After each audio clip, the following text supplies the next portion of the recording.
Hello friend, take addiction চ্যানেলে আপনাদের স্বাগতম। তো দেখতে পাচ্ছেন এটি একটি ইউপিএস ইনভার্টার, যেটি আমাদের কম্পিউটারে বা পিসিতে ইউজ হয়। তো এই ইউপিএস সাধারণত বন্ধুরা খারাপ হয় না, তো এর ম্যাক্সিমাম টাইম এর ব্যাটারি খারাপ হয়ে থাকে। তো আপনারা যারা জানেন না বা ইলেকট্রনিক্সের ব্যাপারে অতটাও বোঝেন না, তো অনেকেই কি করে এই ইউপিএস খারাপ হয়ে গেলে ফেলে দেয়। তো আপনারা বাড়িতেই ব্যাটারি চেঞ্জ করে নিতে পারবেন। তো এখানে দেখতে পাচ্ছেন, এখানে এই ব্যাটারিটি লাগানো ছিল এই লাল এবং কালোতে, সেটি আমি চেঞ্জ করে একটি নতুন ব্যাটারি এখানে লাগাবো।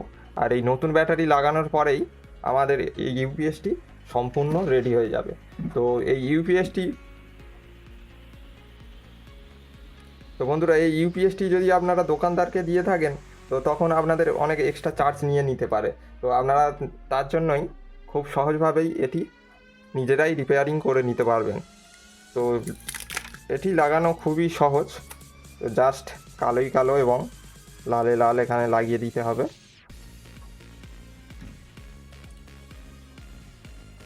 লাগিয়ে নেওয়ার পরে এটি পুরো বক্স করে নিতে হবে, বক্সে লাগিয়ে নিতে হবে।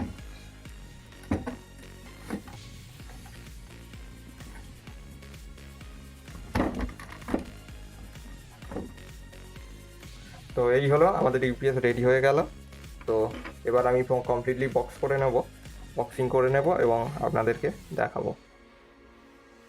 তো বন্ধুরা, আমরা আগে বক্স না করেই তো আমরা একবার চেক করে নেব যাতে না পরে আবার খুলতে হয়। তো আমি এখানে সুইচটি লং প্রেস করলাম।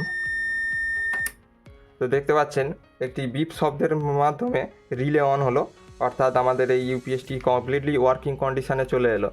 তো বন্ধুরা, আপনারা খুব সহজভাবেই এরমভাবে ব্যাটারি চেঞ্জ করে ইউপিএস সারিয়ে নিতে পারেন কোনো এক্সট্রা চার্জ ছাড়াই। তো এই ব্যাটারিগুলো বেশি দাম হয় না, আপনারা 500-600 টাকার আশেপাশে কোয়ালিটি হিসাবে, কোম্পানি হিসাবে আপনারা পেয়ে যাবেন। তো এতে লাগানো ছিল 12 ভোল্ট 9 অ্যাম্পিয়ার আওয়ার। তো 9 অ্যাম্পিয়ার আওয়ার এটি ফেক ব্যাটারি ছিল।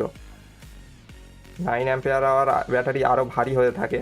তো আমি এখানে লাগিয়েছি সিগমার 7 অ্যাম্পিয়ার আওয়ার। মোটামুটি সার্ভিস ভালোই দিয়ে থাকে। তো অনেক দিন ধরে আমি এই কোম্পানির ব্র্যান্ডের ব্যাটারি ইউজ করে যাচ্ছি, কোনো প্রবলেম হয়নি। আর এর সাথে ওয়ারেন্টিও এসে থাকে। তো এই হলো আজকের ভিডিও। তো ভিডিওটি ভালো লেগে থাকলে অবশ্যই একটি লাইক দেবেন আর চ্যানেলটি সাবস্ক্রাইব করে সাথে থাকবেন। ধন্যবাদ।